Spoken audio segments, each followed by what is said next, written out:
জয় গুৰু শংকৰ অসমীয়া সমাজৰ পথ প্ৰদৰ্শক এক শৰণ হৰিনাম ধৰ্মৰ ভেটি প্ৰস্থাপক নৱ বৈষ্ণৱ যুগৰ প্ৰৱৰ্তক জগতগুৰু শ্ৰীমন্ত শংকৰদেৱৰ শ্ৰীচৰণত প্ৰণিপাত জনায় যশোৱাৰ লাল কংসৰ কাল নন্দৰ নন্দন উদ্ধৱৰ বন্দন গোপিনীৰ মন দৈৱকীৰ ধন গোৱালৰ গোপাল আৰু ভকতৰ কৃপাল স্বৰূপ সৰ্বজ্ঞ সৰ্বব্যাপ্ত সৰ্বাশ্ৰয়ী সৰ্বশক্তিমান পৰম পুৰুষ পৰমানন্দ পৰম ঈশ্বৰ পৰম কৃপালু ভগৱান কৃষ্ণৰ বাংময় স্বৰূপ শ্ৰীমদ ভাগৱতক সাষ্টাংগিক প্ৰণাম জনায় বৈকুণ্ঠৰ কল্পতৰু নাম বস্তুভাগক সাৰোগত কৰি দেৱৰো দুৰ্লভ নৰতনুধাৰী আজিৰে বৈকুণ্ঠ ধামত উপবিষ্ট পৰম শ্ৰদ্ধাৰ বাপ বান্ধৱ আই মাতৃ যুৱক যুৱতী প্ৰমুখ্যে শিশুসকলৰ শৰীৰত নিৰ্বিৰাজমান দিব্য আত্মাক অন্তৰৰ পৰা সেৱা জনায় বিষ্ণু বৈষ্ণৱৰ কথাৰে সমৃদ্ধ ভক্তি জ্ঞান আৰু বৈৰাগ্য বৰ্ধনকাৰী শ্ৰীমদ ভাগৱতৰ কিছু আলোচনা কৰিবৰ বাবে আগবাঢ়িছোঁ জয় জয়তে সেৱকীৰ গৃহৰ সকলো সদস্য তথা সদস্যাৰ শ্ৰীচৰণত আমি আমাৰ শ্ৰদ্ধা ভৰা সেৱা নিবেদিছোঁ কাৰণ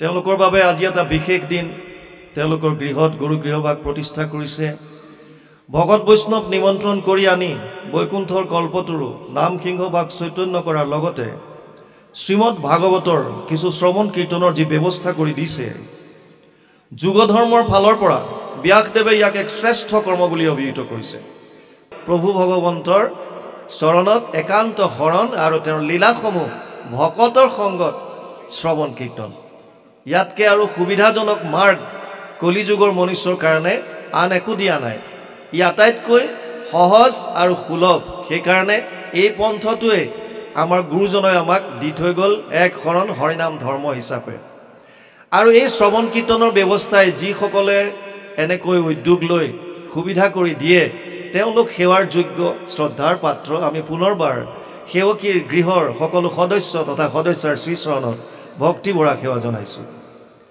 বৰ্তমান অসমত ভাগৱতৰ এক জোৱাৰ উঠিছে ভাগৱত এক বিপ্লৱৰ দৰে হৈছে আপুনি যেনিয়ে যাওক কেৱল ভাগৱতৰ আৰু ৰাস্তাৰ দাঁতিত আপোনালোকে দেখা পাব ডাঙৰ ডাঙৰ বেনাৰ হোৰ্ডিং লগোৱা থাকে অখণ্ড ভাগৱত পাঠ অবিৰত ভাগৱত পাঠ আৰু পৰ্যালোচনা ভাগৱত পাঠ আৰু ব্যাখ্যা আৰু হয়ো প্ৰতিখন গাঁৱত প্ৰতিটো চুবাত ৰাজহুৱাভাৱে একেবাৰে কমকৈ হ'লেও আমি বছৰি এভাগ ভাগৱতৰ অনুষ্ঠান কৰা যায় আৰু সুকীয়াকৈ এনেকৈ বহুত চলি থাকে ডাঙৰ প্ৰশ্নটো হৈছে ইমানকৈ ভাগৱত অনুষ্ঠান হোৱাৰ পাছত আমাৰ সমাজৰ পৰা যিবিলাক দুৰ্নীতি অনীতি হিংসা ঈৰ্ষা লোভ কাম ক্ৰোধ এইবিলাক আঁতৰ হৈছেনে নাই আমাৰ সমাজখনৰ পৰা এইবিলাক দূৰ হৈছেনে নাই কাৰণ ব্যাসদেৱে কৈছে পদ্মপুৰাণৰ উত্তৰখণ্ড পদ্মপুৰাণ মানে 18খন পুৰাণৰ দ্বিতীয়খন ডাঙৰ পুৰাণ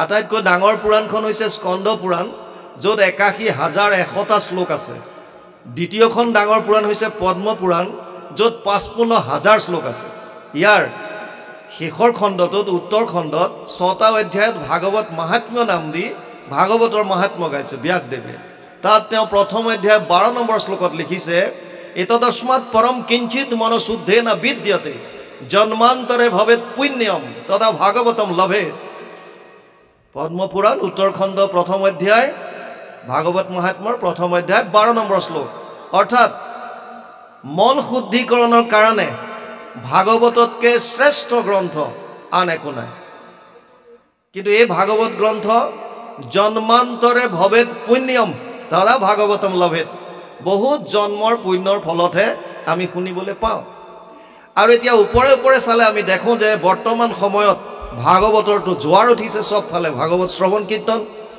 এতিয়া ইমানকৈ শুনাৰ পাছত আমাৰ মনবিলাক শুদ্ধ হ'ব লাগিছিল আৰু মন যদি শুদ্ধ হয় তেতিয়াহ'লে সমাজত এই দুৰ্নীতি অনীতি হিংসা ধৰ্ষণ লুণ্ঠন এইবিলাক একেবাৰে নাইকিয়া হ'ব লাগিছিল কিন্তু আমি এতিয়াও দেখা পাওঁ যে সমাজখন এতিয়াও এইবিলাকৰ পৰা মুক্ত হ'ব পৰা নাই তেতিয়াহ'লে ইয়াৰ মূলতে কি কাৰণ হ'ব পাৰে আমি ভাগৱত শুনিও আছোঁ আৰু আমি অনীতি কৰিও আছোঁ ক'ত কেনাটো আছে চাওক ইয়াৰ কেইটামান কাৰণ হ'ব পাৰে প্ৰথম কথা ভাগৱত যেনেকৈ আমি শুনিব লাগে, শ্ৰৱণ যেনেকৈ কৰিব লাগে, হয়তো আমি তেনেকৈ কৰিব পৰা নাই। দ্বিতীয় কাৰণ, হয়তো ভাগৱতৰ কথা বুজাই দিবৰ কাৰণে যিসকল পৰ্যালোচক বা আপোনালোকৰ ভাষাত ব্যাখ্যাকাৰ বুলি আপোনালোকে মাতে, আমাৰ দৰে অজ্ঞসকলক আমি হয়তো ভাগৱতৰ তত্ত্বসমূহ আপোনালোকৰ হৃদয় স্পৰ্শ কৰিব পৰাকৈ বুজাই দিয়াত বিফল হৈছোঁ। স্বীকাৰ কৰোঁ, ভুলটো ভুল, নোৱাৰাটো নোৱাৰা, আমি পৰা নাই। পাৰিলে আপোনালোকে ভাগৱতৰ তত্ত্ব যদি এবাৰ বুজি পায়, তেতিয়াহ'লে অন্তৰত কলুষতা থকাটো অসম্ভৱ, অন্তৰত ময়লা থকাটো অসম্ভৱ। তৃতীয়, হয়তো সমাজত এতিয়াও এনে বহুত আছে মানুহ যোনে ভাগৱত শ্ৰৱণ কৰিয়ে পোৱা নাই, এইটো নুই কৰিব নোৱাৰি, থাকিব পাৰে। আৰু চতুৰ্থ এটা কাৰণ হ'ব পাৰে, শুনাটো শুনিছোঁ, বুজাটো বুজিছোঁ, কিন্তু নামানো কি কৰ কৰ। চব জানো, জনাত গোটেইখিনিয়ে জানিছোঁ, বুজাটো বুজিছোঁ, শুনাটো শুনিছোঁ, কিন্তু যেনেকৈ ভগৱান কৃষ্ণই দুৰ্যোধনক কৈছিল, তই ধৰ্ম কি জাননে নাই? কৈছে জানামি ধৰ্মম নাচামে প্ৰবৃত্তি। তা অধৰ্ম কি জানা না? জানামি অধর্মম নাচামে নিবৃত্তি কেনাপি দেবেনা হৃদয় স্থিতম যথা নিয়োজয়সি তথা করমি। ইয়াৰে অনুবাদ কৰিছে ঘোষাত, ধৰ্মক জানোহো মই তথাপি প্ৰবৃত্তি নাই, অধৰ্মতো নিবৃত্তি নহয়, হৃদয়স্থিত হোৱা তুমি যেন কৰা বাহা স্বামী ঋষিকেশ কৰিবতে নহয়। সুবিধাটো ল'লে পিছৰটো, কিন্তু প্ৰথম কথা হৈছে ধৰ্মক জানো কিন্তু প্ৰবৃত্তি নাই। আমাৰ ৰেলৱে যি দুডাল লাইন, ট্ৰেক দুডাল, এই ট্ৰেকৰ দৰে ধৰ্মক্ষেত্ৰ আৰু কৰ্মক্ষেত্ৰ গৈ আছে, কেতিয়াও ইয়াৰ মিলন হোৱা নাই। আৰু বাৰে বাৰে শাস্ত্ৰত কৈছে তোমাৰ কৰ্মক্ষেত্ৰত ধৰ্মটো আনা। যেতিয়ালৈকে আমি দৈনন্দিন জীৱনত আমি কৰি থকা কৰ্মখিনিত এই সত্যখিনি, ভাগৱতৰ শাস্ত্ৰৰ কথাখিনি যেতিয়ালৈকে সন্মিলিত কৰিব নোৱাৰিম, মনৰ ভাৱ যেতিয়ালৈকে শুদ্ধ নহ'ব, তেতিয়ালৈকে কেৱল আমি এটা জাষ্ট অনুষ্ঠান হিচাপে শুনিব লাগে, শুনিছোঁ, কিছু সময় থাকিলোঁ, অনুষ্ঠান শেষ হ'ল, বছ গ'লোঁ, শেষ। গতিকে অৰ্জুনক গীতাত এটা কথা কৈছে কেনেকৈ শ্ৰৱণ কৰিব লাগে, শ্ৰদ্ধাৱান লব্ধতে জ্ঞানম। প্ৰথম কথা, তৎপৰে সংযতেন্দ্ৰিয় জ্ঞানম লব্ধোৱা পৰম শান্তিম অচিৰেণ অধিগচ্ছতি। চতুৰ্থ অধ্যায় 39 নম্বৰ শ্লোক গীতা। হে অৰ্জুন, যিসকল শ্ৰদ্ধাৱান হয় তেওঁলোকেহে জ্ঞান লাভ কৰিব পাৰিব। মানে আপুনি যিখন শ্ৰৱণ কৰিছে তাৰ প্ৰতি শ্ৰদ্ধা লাগিব আগতে। এতিয়া শ্ৰদ্ধা কাৰ আহিব? যদি আপুনি মাহাত্ম্যটো জানে। ভাগৱতৰ মাহাত্ম্যটো যদি নাজানে, ই এখন সাধাৰণ গ্ৰন্থ হ'ব। যেনেকৈ ভগৱান কৃষ্ণক সাধাৰণ দেৱতাৰ লগত বহুতে তুলনা কৰে। যদি আপুনি যেতিয়ালৈকে গ্ৰন্থত, আমাৰ বাপজনে আৰম্ভ কৰিছে ভাৰত পুৰাণ আদি যতৰ পৰা, ৰজন্তে তাৱত অন্যানি পুৰাণানি শতাম গণে যাৱত ভাগৱতম নৈব শ্ৰূয়তে অমৃত সাগৰম।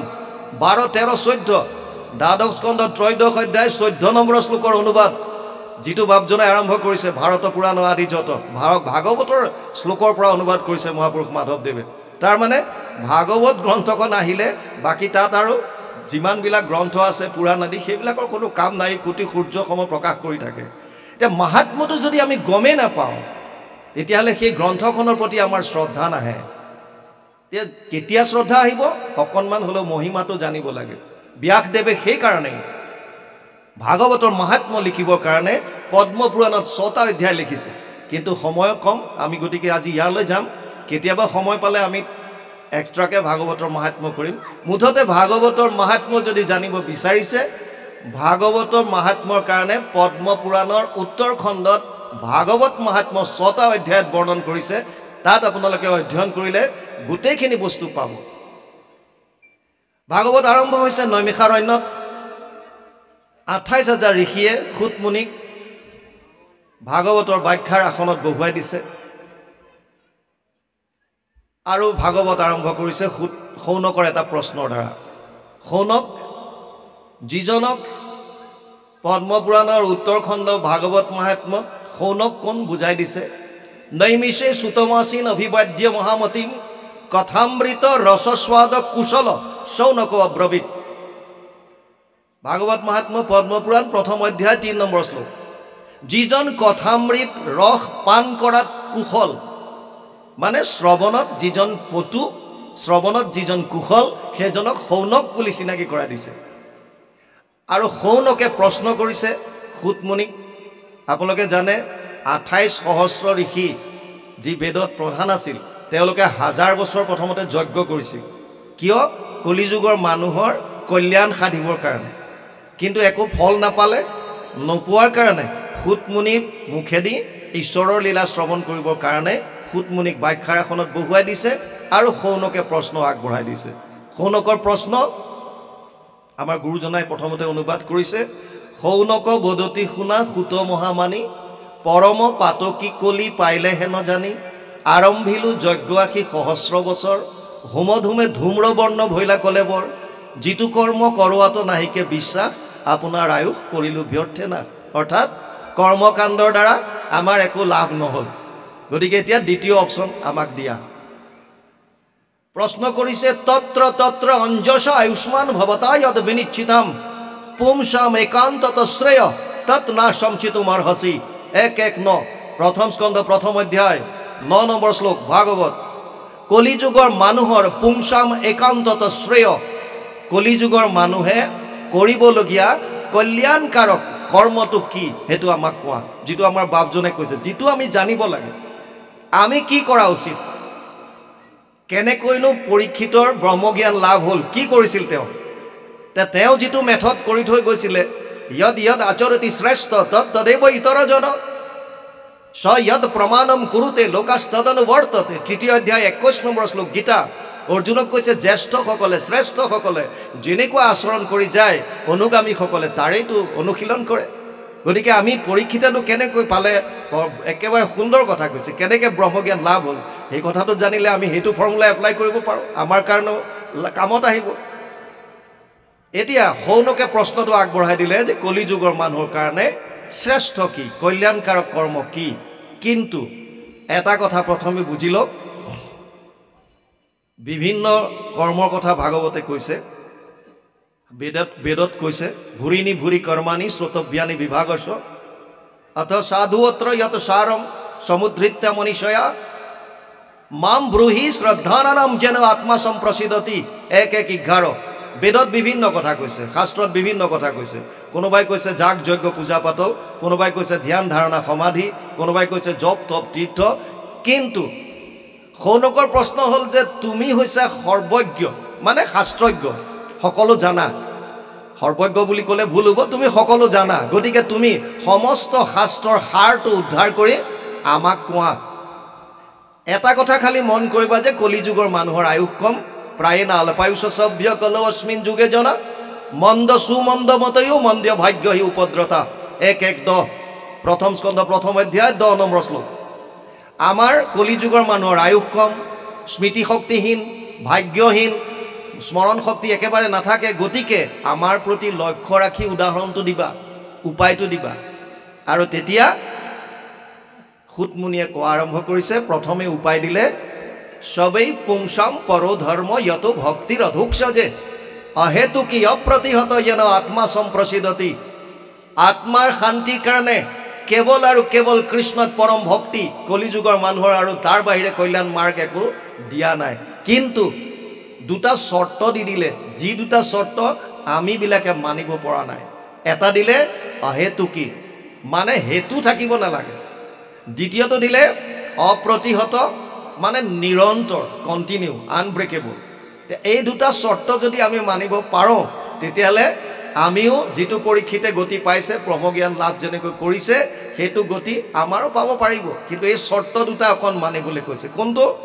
প্ৰথম কৈছে অহেতুকি, মানে নিষ্কাম ভক্তি। দ্বিতীয়টো কৈছে অপ্ৰতিহত, মানে আনব্ৰেকেবল, মানে নিৰন্তৰ, নিৰন্তৰে ডাকি বোলাৰাম। আমাৰ গুৰুজনাই কৈয়ে গৈছে, বাৰে বাৰে কয়।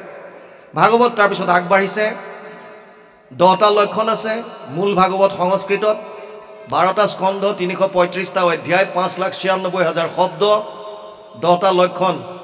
অত্ৰ স্বৰ্গ বিসৰ্গস স্থানম পোষণম উতয় মনন্তৰ এশ অনুকথা নিৰোধ মুক্তিৰ আশ্ৰয়। 2:10-1 দ্বিতীয় স্কন্ধ 10ম অধ্যায় 1ম শ্লোক। 10টা লক্ষণৰ কথা কৈছে। তৃতীয়ৰ পৰা লক্ষণসমূহ আৰম্ভ হৈছে। সৰ্গ আদি সৃষ্টি, বিসৰ্গ ছেকেণ্ডেৰী, ব্ৰহ্মা আদিৰ দ্বাৰা যিটো সৃষ্টিৰ বিস্তাৰ হৈছে। তাৰ পাছত স্থান আহিছে, পঞ্চমত আপোনালোকে পাব। ভূগোল খগোল নৰক ইত্যাদিৰ বৰ্ণনা সুন্দৰভাৱে পাব। ষষ্ঠ স্কন্ধত পোষণৰ বিষয়ে কৈছে, অজামিল উপাখ্যান, বৃত্তাসুৰ, চিত্ৰকেতু উপাখ্যান এয়া পাব। সপ্তমত উতিৰ কথা কৈছে, লক্ষণ উতি মানে বাসনা। তিনি ধৰণৰ বাসনা আছে। এক দৈবিক বাসনা, দৈবিক বাসনাৰ উদাহৰণ দিবলৈ গৈ প্ৰহ্লাদৰ চৰিত্ৰ আনিছে। আসুৰিক বাসনাৰ কথা ক'বলৈ গৈ হিৰণ্যকশিপু হিৰণ্যাক্ষৰ চৰিত্ৰ আনিছে। আৰু মানৱীয় বাসনাৰ কথা ক'বলৈ গৈ বৰ্ণাশ্ৰম ধৰ্মৰ কথা মূল সংস্কৃত ভাগৱত আছে, কিন্তু গুৰুজনাই সেইটো বৰ্ণাশ্ৰম ধৰ্ম বৰ্তমান ভক্তি যুগৰ পৰা চাইড কাৰণে সেইখিনি বাকী কাকো অনুবাদ কৰিবলৈও দিয়া নাই, আৰু সপ্তমত তেওঁ নিজেও কৰা নাই, বেলেগো কৰা নাই। অষ্টমত আহিছে মনন্তৰ, মনু আৰু মনু পুত্ৰসকলৰ বিৱৰণ। নৱমত আহিছে ঈশানু, ৰাজবংশাৱলী, চন্দ্ৰবংশ সূৰ্যবংশৰ যিমান ৰজা মহাৰাজাৰ কথা সেইখিনি যদি জানিব বিচাৰে নৱম স্কন্ধ পঢ়িব। দশমত আছে নিৰোধ। নিৰোধত 335টা অধ্যায়, ভাগৱতৰ 90টা অধ্যায় আছে দশম স্কন্ধ। আটাইতকৈ ডাঙৰ 3টা ভাগত আমাৰ ইয়াত ভাগ কৰিছে, আদি মধ্য শেষৰ চোৱা। একাদশত আহিছে মুক্তি, দ্বাদশত আহিছে আশ্ৰয়। ভাগৱতৰ মূল লক্ষ্য হৈছে আশ্ৰয়, মানে শৰণ ক'ত ল'ম। যদিও 9টা লক্ষণ আগত বৰ্ণনা কৰিছে, ভাগৱতৰ কিন্তু মূল টাৰ্গেট লক্ষ্য হৈছে এটা, আশ্ৰয় ক'ত ল'ব। দশমৰ্থ বিশুদ্ধ্যাৰ্থম নবানিমিহ লক্ষণম বৰ্ণয়ন্তি মহাত্মান শ্ৰুতেনা অৰ্থেন চাঞ্জসা। 2:10-2 দ্বিতীয় স্কন্ধ দশম অধ্যায় 2 নম্বৰ শ্লোক ভাগৱত। তাত কৈছে দশম লক্ষণটো শুদ্ধ ৰূপত প্ৰতিপন্ন কৰিবৰ কাৰণে বাকী 9টা লক্ষণ বৰ্ণনা কৰিছে। ভাগৱত আগবাঢ়িছে, দ্বাদশ স্কন্ধ পালোহি, আশ্ৰয়ৰ কথা আহিছে। আশ্ৰয় শৰণ, আমি আশ্ৰয় ক'ত ল'ম এই কথাটোৱে বৰ্ণনা কৰিব। আমি এটা পাঠৰ লগে লগে যাম। ইয়াত আহিছে পৰীক্ষিতৰ ব্ৰহ্মজ্ঞান লাভ। পৰীক্ষিত কোন আছিল আপোনালোকে সকলোৱে জানে, গতিকে মই সেইবিলাকত সময় নষ্ট নকৰোঁ, চিধা পদলৈ সোমাম। পদ আহিছে নিগদতি সুত শুনিও শৌনক যেন কথা ভৈলা পাছে এতেক বচন বুলি ব্যাস সুত মৌন হৈয়া যেবে আছে। কি কথা ক'লে? সুতে শৌনক আদি কি কথা ক'লে, তাৰ পাছত মনে মনে থাকিল। এই গোটেইখিনি ভাগৱতৰ কথাখিনি শৌনকে যেনেকৈ কৈছিল কলিযুগৰ মানুহৰ কাৰণে পৰম কল্যাণকাৰক মাৰ্গটো কি। মূল প্ৰশ্ন আছিল 6টা। কল্যাণ কাক কয়, কল্যাণ সাধিব পৰা আচল পথটো কি, যিটো তুমি নিজে এপ্লাই কৰিছা। আমি উপদেশ অকল দিলেই নহ'ব। আজিকালি বহুত দেখা যায়, বহুতে ভাগৱতৰ ওপৰত লেকচাৰ মাৰি আছে, কিন্তু তেওঁলোকক যদি সোধে তুমি একত শৰণ ল'লানে নাই, তেতিয়া তেওঁলোকে পিছ হুহুকা মাৰে, নিজে লোৱা নাই। হজৰত মহম্মদৰ ওচৰত এগৰাকী বুঢ়ী আইতাই নিজৰ নাতিটোক কোলাত কৰি 10 কিলোমিটাৰ, তেতিয়া মাইল বুলি কয়, 10 মাইলমান ধৰক দূৰৰ পৰা লৈ আহিছে, আৰু হজৰত মহম্মদক কৈছে যে হে প্ৰভু ঈশ্বৰ, এই ল'ৰাটোৱে মিঠাই খাই খুব ভাল পায়, গুড়, আপুনি এবাৰ ল'ৰাটোক বুজাই দিয়ক যে মিঠাই খালে পেলু হয়, গতিকে খাব নালাগে। হজৰত মহম্মদে কৈছে যে আইতা আপুনি এসপ্তাহ পিছত আহিব। বোলে কিয়, আজি কৈ দিলে কি হয়? বোলে কথা আছে আজি নকওঁ, এসপ্তাহৰ পিছত আহিব, আমি কৈ দিম। এসপ্তাহৰ পিছত আকৌ লৈ আহিছে, সেই 10 মাইল বাট বুকি কোচাৰ কোলত লৈ, আৰু যেতিয়া আহোঁতে লগে লগে হজৰত মহম্মদে ক'লে যে এই উপায় মিঠাই নাখাবিও, বৰ বেয়া বস্তু এইটো, পেটত পেলু হয়। বুঢ়ীগৰাকীয়ে কৈছে এই কথাষাৰ তুমি সেইদিনাও ক'ব পাৰিলাহেঁতেন, মই ইমান দূৰ কোলাত লৈ আহিছোঁ, এই কথাটো সেইদিনা কৈ দিয়া হ'লে মই আজি আহিবই নালাগে। হজৰত মহম্মদে কৈছে কাৰণ তেতিয়া এইকাৰণে কোৱা নাছিলোঁ যে ময়ো গুড় খাই ভাল পাইছিলোঁ, এই এসপ্তাহত মই অভ্যাস কৰিছোঁ গুড় এৰিবলৈ, আৰু মই গুড় খোৱা নাই, এতিয়া মই উপদেশ দিব পৰা হৈছোঁ। আমি যিটো কথা কওঁ সেই কথাটো মই নিজে মানিছোঁনে নাই? আচৰণত যদি মই নিজে অনা নাই আৰু মই বেলেগক উপদেশ দি ফুৰিলে তাৰ পৰা একো লাভ নহ'ব। এতিয়া ইয়াত আহিছে বৰ সুন্দৰভাৱে, কি কথা ক'লে? ব্ৰহ্মজ্ঞানৰ কথাখিনি অকণমান বুজি লওক, কি কথা কৈছিলে। জগতৰ কৰ্তা হৰ্তা ব্ৰহ্ম মহেশ্বৰ, যাহাৰ অধীন 2 দেৱ নিৰন্তৰ। প্ৰভু ভগৱন্তই সৃষ্টিৰ কাৰণে 3 গুণৰ পৰা 3জন ঈশ্বৰৰ ৰূপ লৈছে। কোন 3জন? সত্য গুণৰ পৰা বিষ্ণু হিচাপে পালন কৰিছে, ৰজু গুণৰ পৰা ব্ৰহ্মা হিচাপে সৃষ্টি কৰিছে, আৰু তম গুণৰ পৰা শিৱ হিচাপে সংহাৰ। এতিয়া ইয়াত কৈছে ব্ৰহ্মা আৰু মহেশ্বৰৰ যাৰ আজ্ঞা পালন কৰি থাকে, হেন ভগৱন্তক শুনিলা মহাশয়, আৰু আছে নৃপতি তোমাৰ মৃত্যু ভয়। পৰীক্ষিতক শুকদেৱে কৈ আছে, শৌনকক সুতমুনিয়ে কৈ আছে পৰীক্ষিতৰ কথা, কৈছে যে যিজন ঈশ্বৰৰ কথা তোমাক শুনাই দিলোঁ, যিজনক অভয় বুলি কয়, যাৰ চৰণত শৰণ লোৱাৰ পাছত মানুহৰ তিল মানুহ আৰু ভয় নাথাকে। আমি প্ৰাৰ্থনাও গাওঁ, অভয় চৰণে শৰণ ল'লোঁ, কিন্তু মনত আমাৰ সকলোৰে ভয় এটাই খুলি খুলি খাই থাকে। আৰু এই ভয়টোৰ সুবিধা লৈ বিভিন্নজনে বিভিন্ন ঠাইলৈ আমাক পঠিয়ালে, আমি যাবলৈ সংকোচ নকৰোঁ। কাৰোবাৰ ওচৰত হাত দেখুৱাবলৈ গৈছোঁ, কাৰোবাৰ ওচৰত কুণ্ডলী কিবা দেখুৱাব গৈছোঁ, গ্ৰহ নক্ষত্ৰ কিবা, আৰু যাক যোনে সুবিধা লৈ যোনফালে পঠিয়াইছে আমি ভয়ত গৈ সেইটোকে কৰিবলৈ বাধ্য হৈছোঁ। কিয়? ভয়। আৰু প্ৰাৰ্থনা গাই আছোঁ কি? অভয় চৰণত শৰণ ল'লোঁ। পৰীক্ষিতক সেইটোকে কৈছে এতিয়া, যে তুমি যাৰ ওচৰত শৰণ ল'লা, যিজনৰ চৰণত শৰণ ল'লা, তাৰ পাছত আৰু তোমাৰ কিবা মৃত্যু ভয় আছে নেকি?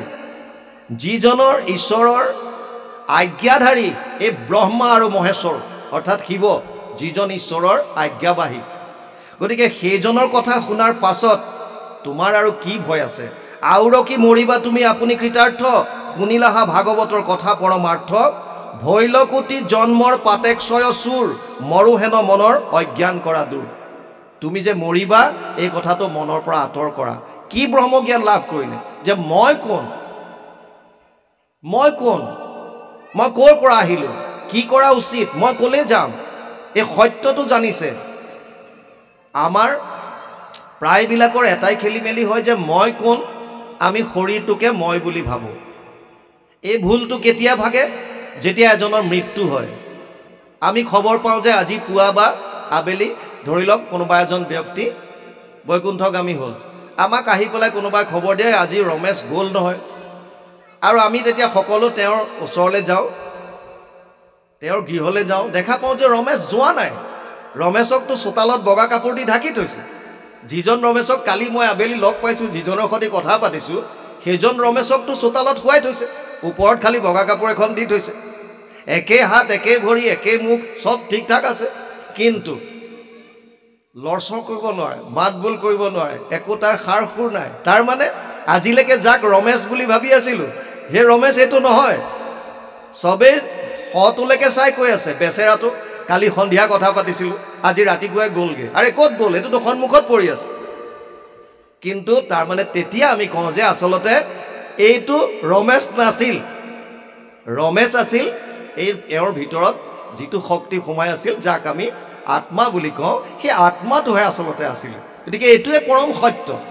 এতিয়া ইয়াত আহিছে যে তুমি যে তোমাৰ যে মৃত্যু হ'ব, এই অজ্ঞানটো দূৰ কৰা। ঠিক আছে, কি কথা কৈ আছে সেই কথাখিনি কৈ আছোঁ। কি কথাখিনি কৈ আছে এইখিনি ইয়াত আহি আছে। তাৰ পাছত কৈছে নাহি জন্ম পূৰ্বত অদ্যপি নোহা জাত, অজৰ অবৰ তুমি আত্মাকে সাক্ষাৎ। মানে আল্টিমেটলি শুকদেৱে পৰীক্ষিতক কৈছে যে তুমি আচলতে আত্মা, তোমাৰ আগতো জন্ম নাই, তুমি অজন্ম এটা বস্তু। গতিকে তুমি সেইটো লৈ পেলাই মৃত্যু ভয় তোমাৰ মনলৈ নানিবা।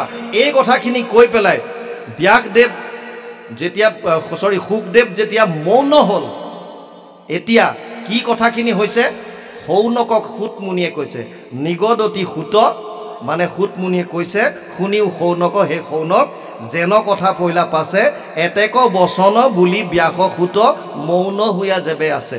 যেতিয়া তেওঁ এই গোটেই ভাগৱতৰ কথাখিনি কৈ যেতিয়া মৌন হ'ল, তেতিয়া জগতক যিটো দেখৈ কৃষ্ণময় ব্ৰহ্মৰূপী মহামুনি, বৈকুণ্ঠৰ শাস্ত্ৰ মহাভাগৱত তাহানে মুখত শুনি। কি হ'ল তাৰপিছত? শৰীৰ মনৰ মল দূৰ ভৈল, গুচিল মোহ আন্ধাৰ, পৰম ঈশ্বৰ প্ৰকাশ ভৈলন্ত, হিয়াত আশী ৰাজাৰ। আমি প্ৰথমে কৈছিলোঁ ভাগৱত শুনিলে কি হয়? এতদস্মাৎ পৰম কিঞ্চিত মনশুদ্ধেনা বিদ্যতে। মন শুদ্ধিকৰণৰ কাৰণে বেলেগ কিবা যদি গ্ৰন্থ আছে, সেই ভাগ হৈছে মহাভাগৱত। ব্যাসদেৱে স্বীকাৰ কৰিছে যে ইয়াতকৈ যদি কিবা শ্ৰেষ্ঠ গ্ৰন্থ আছে ময়ে নাজানো। আৰু এই কথাটো ইয়াত স্বীকাৰ কৰিছে এতিয়া কোনে? সুতমুনিয়েও কৈছে যে বৈকুণ্ঠৰ শাস্ত্ৰ মহাভাগৱত তাহানৰ মুখত শুনি, তাৰমানে শুকদেৱৰ মুখত পৰীক্ষিতে শুনাৰ পাছত কি হ'ল? শৰীৰ মনৰ মল দূৰ ভৈল। দুটা কথা দিছে ইয়াত, এটা হৈছে শৰীৰৰ, দ্বিতীয়টো কৈছে মনৰ। আধ্যাত্মিক ভাৱত আমাক মনৰ ওপৰত বেছিকৈ আমি গুৰুত্ব দিব লাগে, কাৰণ তিনিটা মাৰ্গৰ কথা আমি জানো। এটা হৈছে কৰ্ম মাৰ্গ, এটা হৈছে জ্ঞান মাৰ্গ, এটা হৈছে ভক্তি মাৰ্গ। উদ্ধৱক তিনিটা মাৰ্গৰ কথাই কৈছে যোগত ৰায়ময়ী প্ৰোক্তা নৰনম শ্ৰেয় বিদিচ্ছয় জ্ঞানম কৰ্মম চ ভক্তিম চ না উপায় অন্য অস্তি কুত্ৰাচিত 11:20 একাদশ খণ্ড 20 অধ্যায় 6 নম্বৰ শ্লোকত কৈছে হে উদ্ধৱ মোক পাবলৈ তিনিটা মাৰ্গ আছে এটা কৰ্ম মাৰ্গ য'ত ইন্দ্ৰিয় প্ৰধান কৰ্মৰ ওপৰত য'ত গুৰুত্ব দিয়ে আপোনালোকে প্ৰায়বিলাক অনুষ্ঠানত চাব ভাগৱতৰ অনুষ্ঠানত কিছু সংখ্যক লোকে চাকি গছি এক্সট্ৰাকৈ জ্বলোৱাত তেওঁলোকে বেছি গুৰুত্ব দিয়ে হুকিয়াকে আহি চাকি বন্তি জ্বলোৱাতহে বেছি গুৰুত্ব দিয়ে ব্যাখ্যাকাৰে কি কৈ আছে কি পাঠ চলি আছে তাৰ প্ৰতি তেওঁলোকৰ ইমান গুৰুত্ব নাই কিয় তেওঁলোক কৰ্ম প্ৰধান গম পাই যায় তেওঁলোক হৈছে কৰ্ম প্ৰধান ইন্দ্ৰিয়ৰ কৰ্মৰ দ্বাৰা জাষ্ট ঈশ্বৰৰ উপাসনা কৰিলে ভাবিলে শেষ যিসকল ইণ্টেলেকচুৱেল যোনে বুদ্ধিৰ ওপৰত বেছিকৈ গুৰুত্ব দিয়ে তেওঁলোক জ্ঞান মাৰ্গত যাব বিচাৰে তেওঁলোকে নিৰ্গুণ নিৰাকাৰ ব্ৰহ্মক উপাসনা কৰি ঈশ্বৰক পাব বিচাৰে আছে তেনেকুৱা নোহোৱা নহয় আমাৰ ৰাণীক্ষেত্ৰত পোষ্টিং আছিল হিমালয়ত এতিয়াও বহুত তেনেকুৱা তপস্যীয়ে তপস্যা কৰি আছে নিৰ্গুণ নিৰাকাৰ ব্ৰহ্মক উপাসনা কৰিছে কিন্তু সেইটো মাৰ্গ সহজ নহয় সেইকাৰণে উদ্ধৱক সিদ্ধান্ত দিছিল জ্ঞান কৰ্ম ভকতি কহিলো কৰি ভেদ ভকতি পৰম পন্থ দিলো পৰিছেদ আৰু ভক্তি মাৰ্গত ভাৱৰ প্ৰাধান্য বেছি ভাৱ ক'ৰ পৰা আহে মনৰ পৰা গতিকে মনৰ শুদ্ধতা হ'ব লাগিব সেইকাৰণে ইয়াত এতিয়া কৈছে শৰীৰ মনৰ মল দূৰ ভৈল যিমান পৰীক্ষিতৰ মনত যেনেকুৱা ধৰণৰ মলিনতা আছিল অৰ্থাৎ অজ্ঞানতা যিমানখিনি আছিল সেইবিলাক দূৰ হ'ল গুচিল মোহ আন্ধাৰ যিটো মোহ আছিল সেই সমস্তখিনি মায়া এইবিলাক সব দূৰ হ'ল পৰম ঈশ্বৰ প্ৰকাশ ভৈলন্ত হিয়াত আখি ৰাজা ইয়াৰ পৰা আৰু এটা বস্তু বুজিলো যে প্ৰভু ভগৱন্ত ক'ত বিৰাজমান হৈ আছে আমাৰ সকলোৰে হিয়াত দেৱৰো ঈশ্বৰ হৰি তান্ত মহা যত্ন কৰি লৈও এক শৰণ সাক্ষাৎ যাৰ ইচ্ছা মুখ্য পাইবে নালাগে দূৰক যাইবে আছে হৰি সবাৰো হিয়াত গতিকে আল্টিমেটলি এইটো কথা ভাগৱতেও শেষত গৈ স্বীকাৰ কৰিছে যে তেওঁৰ হৃদয়ত আহি প্ৰভু ভগৱন্ত প্ৰকাশ হ'ল দ্ৰৱ ভৈলা চিত্ত তনু ৰোমাঞ্চিত ঝৰে নয়নৰ নীৰ আনন্দে মগন ভৈল কতক্ষণ কৰিলন্ত চিত্ত থিৰ যেতিয়া আপুনি ভক্তি মাৰ্গত প্ৰথম খোজটো আগবঢ়াইছে বুলি অনুভৱ কৰিব কেতিয়া গম পাব যেতিয়া হৰি কথা শুনিলে আপোনাৰ প্ৰথম লক্ষণ হৈছে গাৰ নোম ডাল ডাল দিব দ্বিতীয় হৈছে চকুৰ পৰা যেতিয়া পানী ওলাব কেতিয়াবা আপোনালোকে কিছুমান কৰবাত দেখে যে আপুনি নিজে গুৰুগৃহত যেতিয়া ৰাতিপুৱা বা সন্ধিয়া যেতিয়া আমি গুৰু সেৱা কৰোঁ কেতিয়াবা সদায় নহ'লেও আপোনালোকে লক্ষ্য কৰিব যে প্ৰাৰ্থনা এভাগ গাই থাকোঁতে আপোনালোকৰ চকুৰ পৰা পানী ওলাই আহিছে কিয় সেইদিনা আপুনি গম পাব যে মোৰ মনটো সম্পূৰ্ণৰূপে ঈশ্বৰৰ চৰণত লাগি আছে মনটো বাহিৰত নাই কেৱল ঈশ্বৰৰ চৰণত একান্তভাৱে যেতিয়া আমি প্ৰাৰ্থনাটো গাইছোঁ বা তেওঁৰ কথা যেতিয়া চিন্তা কৰিছোঁ আপোনাৰ ধাৰাসাৰে চকুলো বব তেতিয়াই গম পাব যে আপুনি ভক্তি মাৰ্গত এটা খোজ আগবঢ়ালে আৰু এইটো যেতিয়া আপোনাৰ আহিব স্থিতি তেতিয়া আপোনাৰ হৃদয় আনন্দত ভৰি পৰিব ইয়াত লিখিছে দ্ৰৱ ভৈলা চিত্ত তনু ৰোমাঞ্চিত ঝৰে নয়নৰ নীৰ আনন্দে মগন ভৈল কতক্ষণ কৰিলন্ত চিত্ত থিৰ তাৰ পাছত তেওঁ এতিয়া স্থিৰ কৰি পেলাই বহিছে তাৰ পাছত কি আহিছে এই কথাখিনি পৰীক্ষিতেনো কি প্ৰশ্ন কৰিলে এইখিনি শুনাৰ পাছত সেইখিনি আহিব অকমান পাঠ যাওক কৃষ্ণ কৃষ্ণ ও বনত মাথে উঠি নৰনাথে সপুষ্ট অঞ্জলি ধৰি শুকৰ চৰণ পদ্ম দুখানিক মাথা তলৈলা সাদৰি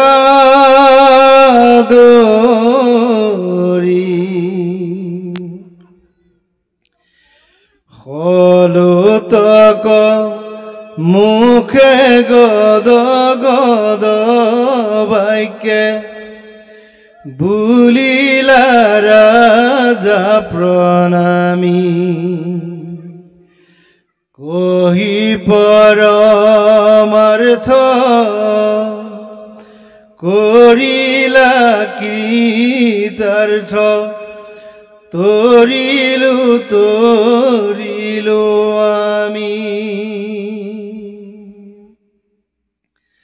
যিটো মহাহৰি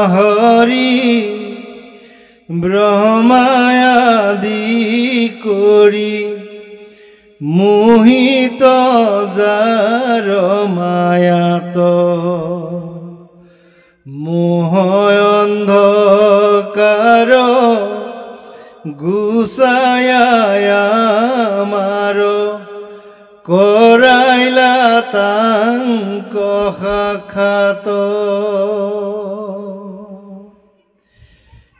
এতো জয় উপদেশ আবেশে জানিলো প্ৰাণৰ বন্ধু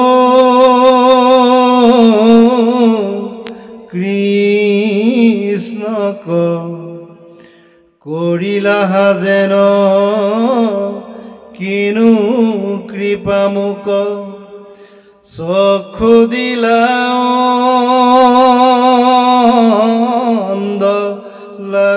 কৃষ্ণ পদে কৈছে অৱনত মাথে উঠি নৰনাথে সম্পুষ্ট অঞ্জলি ধৰি শুকৰ চৰণ পদ্ম দুখানিক মাথাত লৈলা সাদৰি ভক্তিভাৱে শুকৰ পৰা ভাগৱত শ্ৰৱণ কৰাৰ পাছত ৰাজাই আসন ত্যাগ কৰি উঠি শুকদেৱৰ চৰণ শিৰত তুলি ধৰিছে হলোতক মুখে গদ গদ বাক্যে বুলিলা ৰাজা প্ৰণামী কহি পৰমাৰ্থ কৰিলা কৃতাৰ্থ তৰিলো আমি এই পৰমাৰ্থটো কি বস্তু এই কথাটোৱে আমি অকণমান আঁত ধৰিছিলোঁ ইয়াৰ আগৰ অধ্যায়টোত বৰ সুন্দৰভাৱে আছিল আচলতে আত্মা কি পৰমাত্মা কি এই কথাখিনি সুন্দৰভাৱে জনাটোৱে হৈছে পৰম অৰ্থ আপুনি যেতিয়াই গম পাব যে মই শৰীৰ নহয় মই আত্মা আৰু এটা কথা গম পাব যে মোৰ তেতিয়াহ'লে মৃত্যু নাই তেতিয়া আপোনাৰ ভয় শোক ক'ৰ পৰা আহিব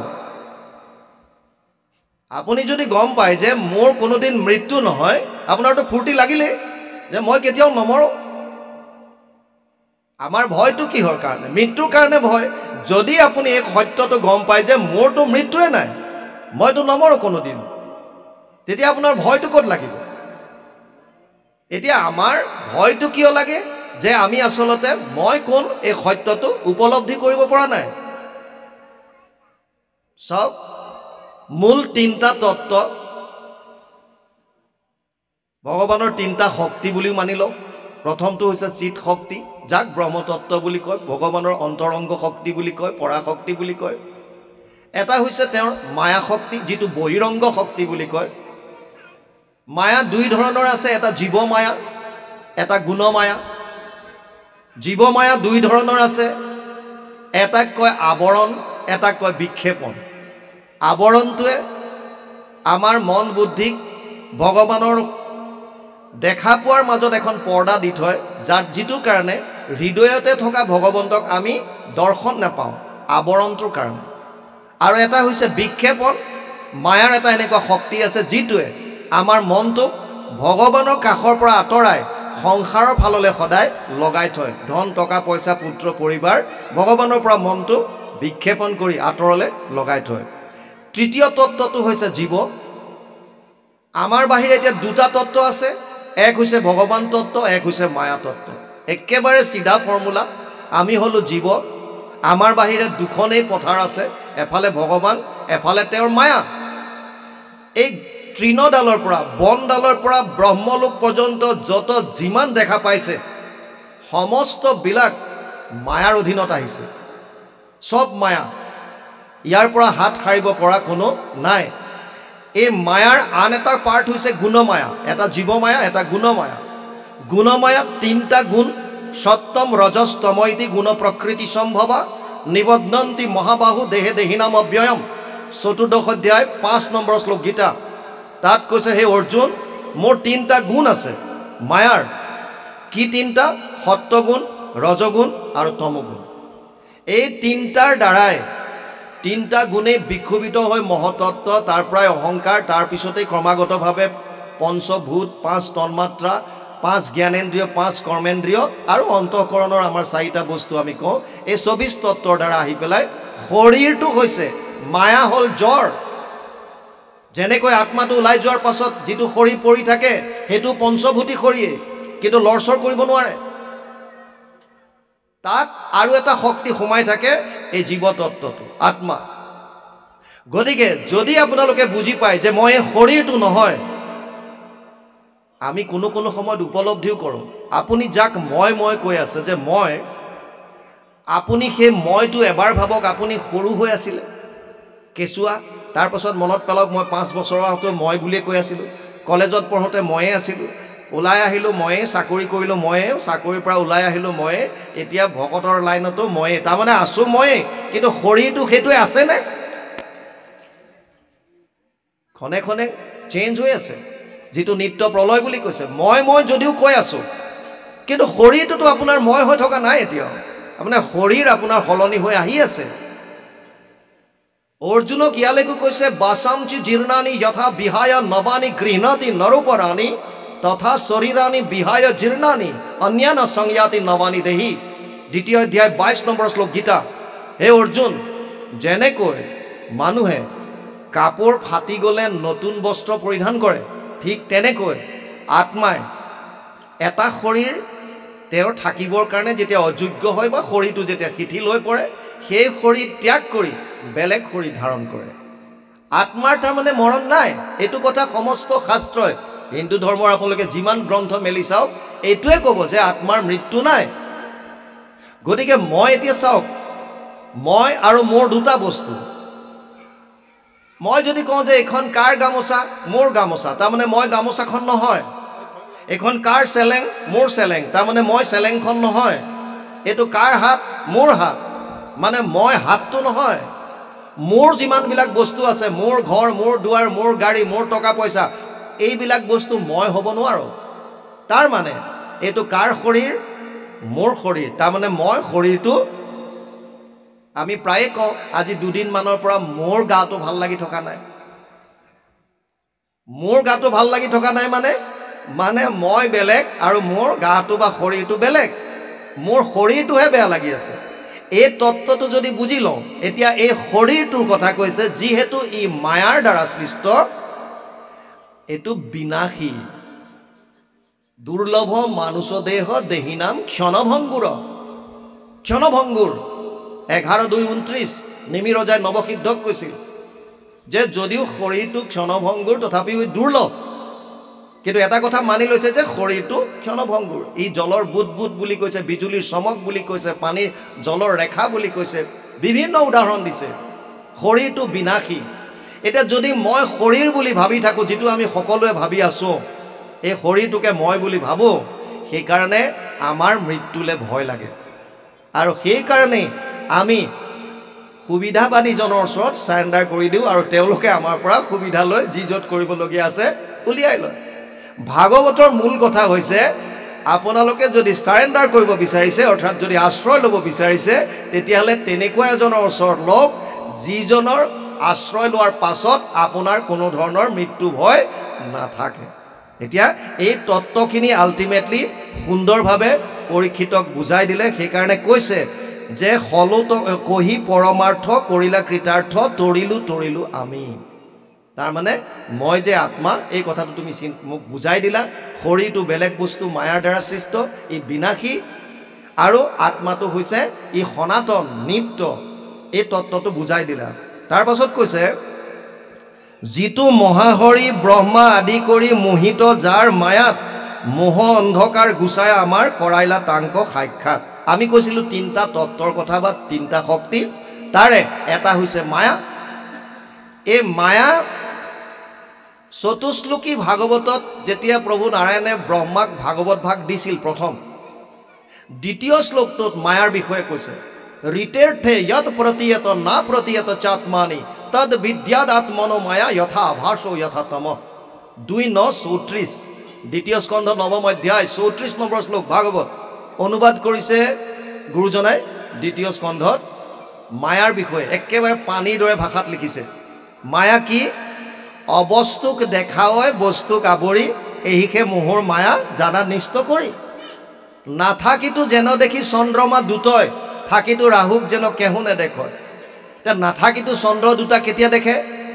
আপুনি কেতিয়াবা ৰাতি চাব যেতিয়া ফটফটীয়া আকাশত জোনবাই ওলাই থাকে তলত যদি পুখুৰী থাকে নিৰ্মল পানী হয় তেতিয়া এনেকুৱা লাগিব যেন জোনবাইটো আপুনি পুখুৰীলৈ চালে তাৰ পৰা ওলোৱা নিচিনা দেখা পাব কিন্তু আচলতে তাত জোনবাইটো নাই নাথাকিতো যেন দেখি চন্দ্ৰমা দুটই আছে ওপৰত তথাপিও আপোনাৰ তলত থকা নিচিনা দেখা পাইছে আপুনি এইবিলাক মায়াৰ খেল যিয়ে নহওক সাইণ্টিফিকেলি প্ৰতিবিম্ব পৰিছে এইটো বেলেগ বস্তু কিন্তু শাস্ত্ৰীয় ভাষাত বুজাইছে যে যদিও নথকাত যেনেকৈ দুটা নিচিনা দেখো যেনেকৈ মৃগ তৃষ্ণাবিলাক মৰিচিকাবিলাক আমাৰ জয়ছলমাৰত পোষ্টিং আছিল তাততো গোটেই বালি মৰুভূমি তাত যেতিয়া 52 ডিগ্ৰী সেলসিয়াছ এবাৰ আমাৰ চাৰিআলিত বিশ্বনাথ চাৰিআলিতো 39 ডিগ্ৰী সেলসিয়াছলৈকে গৰম গৈছে এই যোৱা সপ্তাহত ইমান ভয়ানক 52 ডিগ্ৰী সেলসিয়াছ 52 ডিগ্ৰীলৈকে আমি নিজে তাত ৰেকৰ্ড কৰিছোঁ 52 ডিগ্ৰী তেনেকুৱা গৰমত যেতিয়া বালিময় হ'ব দূৰলৈ যেতিয়া চাব আপোনাৰ এনেকুৱা লাগিব যেন এই দূৰত সৰোবৰ আছে হ্ৰদ এটা যেন আছে পানী আছে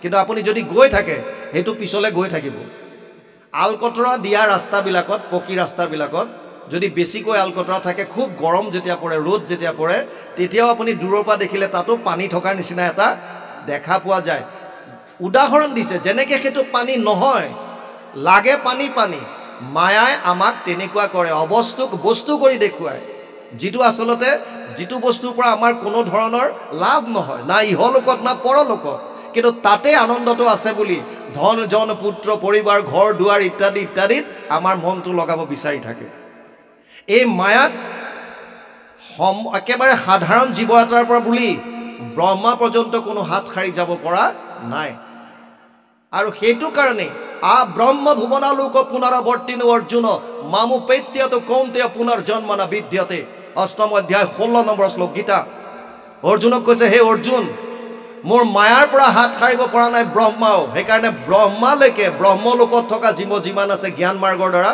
ব্ৰহ্মলোকলৈকে যাব পাৰে সেই সকলৰো পুনৰাৱৰ্তন আছে তাৰ মানে পুনৰপি জননম পুনৰপি মৰণম পুনৰপি জননী জঠৰে শয়নম বাৰে বাৰে জন্মত আহিব লাগিব হাত সাৰিব নোৱাৰে ইভেন ভাগৱততো ইয়ালৈকে ক'লে যেবে এক শত হুৱে বৰিষ ব্ৰহ্মাৰ ব্ৰহ্মাকো কৰন্ত দেৱে ঈশ্বৰে সংহাৰ তাৰ মানে ব্ৰহ্মাও হাত সাৰি যাব নোৱাৰে গতিকে এই যিটো কথা ইয়াত এতিয়া কৈছে পৰীক্ষিতে বুজি লৈছে যে যিটো মহাহৰি ব্ৰহ্মা আদি কৰি মোহিত যাৰ মায়াত আমি ক্ষুদ্ৰ প্ৰাণীৰ কথা বাদেই দিলোঁ ব্ৰহ্মাও হাত সাৰি যাব পৰা নাই আপোনালোকে জানে কেনেকৈ গৰু চুৰ কৰি নিছিলে বৎস পালকসকলক চুৰ কৰি নি পেলাই ৰাখিলেগে ব্ৰহ্মলোকত তাৰ পাছত কি গতি হ'ল এইখিনি আমি সকলোৱে পাইছোঁ ব্ৰহ্মাৰ মোহ বুলি যিটো আছে তাত সুন্দৰভাৱে আপোনালোকে পাইছে গতিকে আল্টিমেটলি প্ৰভু ভগৱন্তৰ মায়াৰ পৰা হাত সাৰিব ব্ৰহ্মাও পৰা নাই মোহ অন্ধকাৰ গুচাই আমাৰ কৰাইলত তাংক সাক্ষাৎ তেনেকুৱা দুৰস্ত যিটো অতি দুষ্টৰ যিটো মায়া সেই মায়াৰ পৰা মোৰ দৰে এজন অজ্ঞানিক তুমি হাত সৰুৱাই মোৰ হৃদয়ত পৰম আনন্দ চৈতন্য কৰাই দিলা দেখাই দিলা অৰ্থাৎ প্ৰভু ভগৱন্তক মোৰ হৃদয়ত সাক্ষাৎ কৰাই দিলা মই কোন এটলিষ্ট মই বুজি পালোঁ এতিয়া তাৰ পাছত কৈছে তজু উপদেশ আৱেশে জানিলোঁ প্ৰাণৰ বন্ধু কৃষ্ণক কৰিলাহা যেন কিনো কৃপা মোক চক্ষু দিলা অন্ধলা কিমান যে কৃপা কৰিলা এতিয়া কৃষ্ণ মানে কি কৃষ্ণ শব্দ চাওক আমাৰ প্ৰতিটো জীৱই এটা বস্তুৱে বিচাৰে সেইটো হৈছে আনন্দ পৃথিৱীত বৰ্তমান 700 পৰা 800 কৰোৰ মানুহে আছে জীৱ কোনো মানুহৰ লগত কাৰো মিল নাই সেইকাৰণে আমি সকলোকে চিনি পাওঁ যে এইগৰাকী অমুক এইজন তমুক আমি চিনি পোৱাটো বাদ দিয়ক 1000 গাই পোৱালি আপুনি পথাৰ এখনত ৰাখি দিয়ক চাৰিওফালে ঘেৰাও মাৰি আৰু তাত এজনী গাই তাত এৰি দিয়ক বাকীবিলাকে গাখীৰ খাবলৈ আহিলে লঠিয়াই দিব কিন্তু নিজৰ পোৱালিটো সেই 1000টাৰ মাজত যদি আহি গাখীৰ খাব বিচাৰে তাক পাতি দিব আৰু তাৰ গা চেলেকি থাকিব কিয় এই 1000টা গাই পোৱালিৰ মাজতো গাইজনীয়ে নিজৰ পোৱালিটো কিয় চিনি পায় কাৰণ বৈষম্যতাৰে ভৰা এজোপা গছত যদি 1000টা ফল আছে এই ফল 1000টাৰ আপোনালোকে যদি তাক যদি প্ৰেক্টিকেল কৰি চাই যদি টেষ্ট কৰি চাই ইটোৰ লগত সিটোৰ মিল নাই ইমান বৈষম্যতাৰে ভৰা হেয়াও আৰু বাদ দিলোঁ এই বুঢ়া আঙুলিৰ চাপটো আমি যিটো RTI বা LTI কওঁ আমাৰ পুৰুষসকলে LTI দিয়ে লেফ্ট যিটো বুঢ়া আঙুলিৰ চাপ লগায় আৰু আইসকলে সোঁ হাতৰ বুঢ়া আঙুলিৰ চাপ লগায় এই জেগাকনো কাৰো লগত কাৰো মিল নাই ইমান বৈষম্যতাৰে ভৰা এখন সংসাৰ এটা বস্তুৰ মিল আছে হেতু হৈছে আমাৰ সকলোকে আনন্দ লাগে এটো সত্য আৰু যেটো আনন্দৰ কাৰণে আমি ৰাতিপুৱা খোৱাৰ পৰা উঠাৰ পৰা বুলি ৰাতি খোৱালৈকে অহৰহ কৰ্মত ব্যস্ত হৈ আছো কিয় আমাক আনন্দটো লাগে আজি আপোনালোক ইয়ালৈ কিয় আহিছে অকল নিমন্ত্ৰণ দিছে বুলি নহয় মনত এটা ভাৱ আছে তালে যাম ঈশ্বৰৰ কথা শুনিম নাম হ'ব তাত প্ৰভু ভগৱন্তৰ আমি নাম শ্ৰৱণ কৰিম এটা মনত ভাৱ ভগতৰ সংগ পাম ইজনে সিজনক লগ পাম কিয় লগ কৰিলে কি হ'ব আনন্দ মানে চোৰটোৱে চুৰ কৰিবলৈ গৈছে আনন্দ লাগে পুলিচে তাক ধৰিবলৈ গৈছে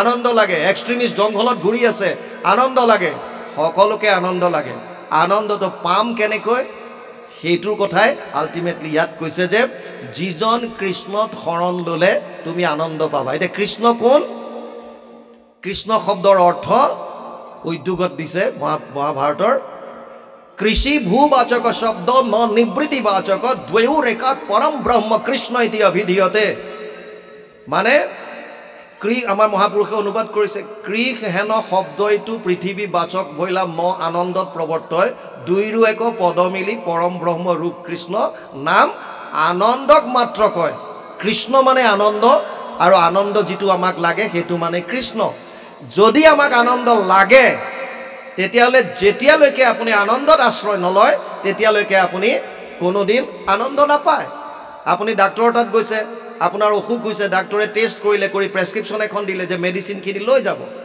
আপুনি মেডিচিন কিনিবলৈ ক'লে যাব চাহৰ দোকানত কাপোৰৰ দোকানত মলত ফলৰ দোকানত নে ফাৰ্মাচীত যাব কাৰণ আপোনাক লগা বস্তুটো ফাৰ্মাচীত আছে এতিয়া আমাক আনন্দ লাগে আৰু আমি কৃষ্ণৰ ওচৰত নাচাব ই কেনেকৈ সম্ভৱ অসম্ভৱ কোটি কোটি জন্ম আপুনি মনুষ্যৰ লগ তথাপিতো আপুনি কেতিয়াও আনন্দ নাপায় কাৰণ যেতিয়ালৈকে য'ত আনন্দ আছে তালে যদি আমি নাযাওঁই তেতিয়াহ'লে আপুনি আনন্দ কোনো জীৱনত নাপায় কোটি কোটি জন্ম হয়তো আমিও বহুবাৰ আহিছোঁ কিয় পোৱা নাই আজিলৈকে এইটো কাৰণে পোৱা নাই যে আমি কৃষ্ণত শৰণ লোৱা নাই আৰু যদিও লৈছোঁ ওপৰে এটা সাধাৰণ অনুষ্ঠান হিচাপে ল'লোঁ বহুতেতো শৰণ লোৱাৰ পাছতো শৰণৰ বাক্যই পাহৰিলে কি ক'ব লাগে কি নাই গুৰু সেৱা কৰোঁতে কিনো শৰণৰ কথা আছিলে কিনো কৈছিলে স্মৰণ কৰিবলৈ মনলৈ আনিবলৈ পাহৰিলোৱে কি ক'লে কি নাই গতিকে আল্টিমেটলি আপুনি মনৰে কৃষ্ণৰ চৰণত যিটো সম্পূৰ্ণ টোটেল চাৰেণ্ডাৰ বুলি যিটো কয় সম্পূৰ্ণৰূপে সমৰ্পণ কৰি দিব লাগিব যদি আনন্দটো বিচাৰিছে তাৰ পাছত তেওঁৰ লীলা চাওক মুখং কৰতি বাচালম পংগুং লংঘয়তে গিৰিম গতিকে তেওঁ তেতিয়া দেখুৱাব যাৰ দায়া বলে খোৰা পৰ্বত চঢ়াৱে মুখে ৰাৱ নাহি যাৰ সিটো কবি হয় তেওঁ তেতিয়া তেওঁৰ লীলা দেখুৱাব আপুনি আপোনাৰটোতো কৰক সেইজন কৃষ্ণক চিনাকি কৰাই দিলে কোনে সুখদেৱে কৰাই দিলে পৰীক্ষিত এই 7 দিনৰ ভিতৰত ঈশ্বৰ চিনাকি কৰাই দিলে এইকাৰণে কৈছে তজু উপদেশে আবেশে জানিলো প্ৰাণৰ বন্ধু কৃষ্ণক কৰিলাহা যেন কিনো কৃপা মোক চক্ষু দিলা অন্ধলা যেনেকৈ এজন অন্ধ মানুহক যেনেকৈ চক্ষু দান কৰাৰ পাছত ই জল পটকে দেখা পায় ঠিক তেনেকৈ এতিয়া মই দেখা পাইছোঁ কাক ভগৱান কৃষ্ণ ক'ত হৃদয়ত বাহিৰত দেখা নাই আজিকালিতো আমাৰ বহুতত আছে আপোনালোকৰ ফালে আছে নাই নাজানো আমাৰ গাঁৱত থকা নামঘৰজনৰ পাৱাৰটো কম এই অমুকত থকাজনৰ বেছি গতিকে তাত যাওঁ ইয়াত থকাজনৰ পাৱাৰ 90% 50% গতিকে অমুকত গ'লেহে মনোবাঞ্ছিত ফল এইবিলাক মিছা কথা প্ৰহ্লাদক যেতিয়া হিৰণ্যকশিপুৱে সুধিছিল আৰে তোক যে এই যে হাতীয়ে খুচি দিলে দাঁত ভাগি যায় জাঠিয়ে খুচিলে জাঠি ভাগি যায় ডিঙিত শিল বান্ধি পানীত পেলাই দিলে তই যে ওপৰলৈ উপঙি আহ পাহাৰৰ ওপৰত পেলাই দিলে তোৰ যে একো নহয় তই যাদু মন্ত্ৰ জানো নে কি বোলে মই একো যাদু মন্ত্ৰ নাজানো মই কেৱল কৃষ্ণৰ চৰণত তেওঁৰ নাম লৈ আছোঁ বছ তেওঁৰ একান্ত তেওঁৰ চৰণত শৰণ লৈছোঁ তে তোৰ কৃষ্ণ আছে ক'ত মোৰ দৰে এই দৈত্যৰ ঘৰত আহিবনে বোলে কেলে নাথাকিব কৃষ্ণটো সৰ্বত্ৰে সৰ্বদা সকলোতে ব্যাপ্তমান হৈ আছে তেনে এইটো খুটাত আছেনে নাই বোলে আছে দিলে মুখ কাটা তাৰ পৰাই ওলাল নৰসিংহ ৰূপী ভগৱান মানে এইটো বুজাইছে যে প্ৰতিটো কণ কণত অনুপৰমাণুত ভগৱান কৃষ্ণ ব্যাপ্ত হৈ আছে আপোনাৰ নিষ্ঠা আছেনে নাই বিশ্বাস আছেনে নাই ভক্তি মাৰ্গ বিশ্বাৰ ওপৰত কৈছে মানিবলৈ কৈছে আগতে মানি লওক আমি মানুনে নাই নাম গাই আছোঁ নামৰ প্ৰভাৱ নাই কিয় নাই কাৰণ মনটো ভগৱানৰ স্বৰূপত লগাবই পৰা নাই। যেতিয়ালৈকে প্ৰভু ভগৱন্তত আমি মনটো স্থিত কৰিব নোৱাৰিম, একচিত্তে তেওঁৰ ওচৰত শৰণ ল'ব নোৱাৰিম, তেতিয়ালৈকে বাকীবিলাক ওপৰে ওপৰে ঘূৰি থাকিব। সেইকাৰণে ইয়াত কৈছে যে তজু উপদেশে আৱেশে জানিলোঁ প্ৰাণৰ বন্ধু কৃষ্ণক, কৰিলাহা যেন কিনো কৃপামুক চক্ষু দিলা অন্ধলাক। যেনেকৈ এজন অন্ধক তুমি চক্ষু দিলা, তেনেকৈ তুমি মোৰ প্ৰাণৰ বন্ধু কৃষ্ণক চিনাকি কৰাই দিলা। কৃষ্ণ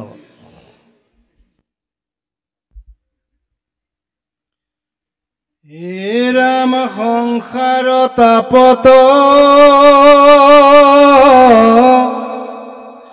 মৰৈ মোৰ হলোক, কৰা তাকনি স্তাৰ কেশৱ তচিত আশ্ৰয় যাৰইতো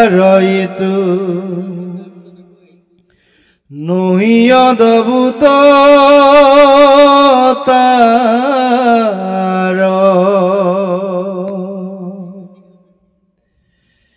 এ ৰাম যিটো শাস্ত্ৰমত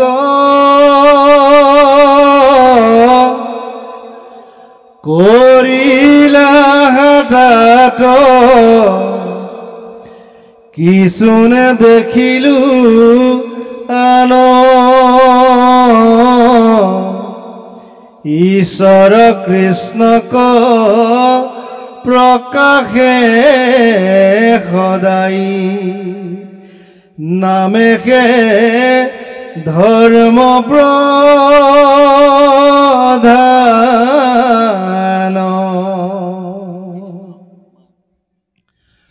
অভয় ব্ৰহ্মক আপুনি দেখাইলা তাহান্তে ভৈলা প্ৰবেশ তক্ষক মিত্ৰুক লাগি গুৰু মোৰ নাহি ভয়লয়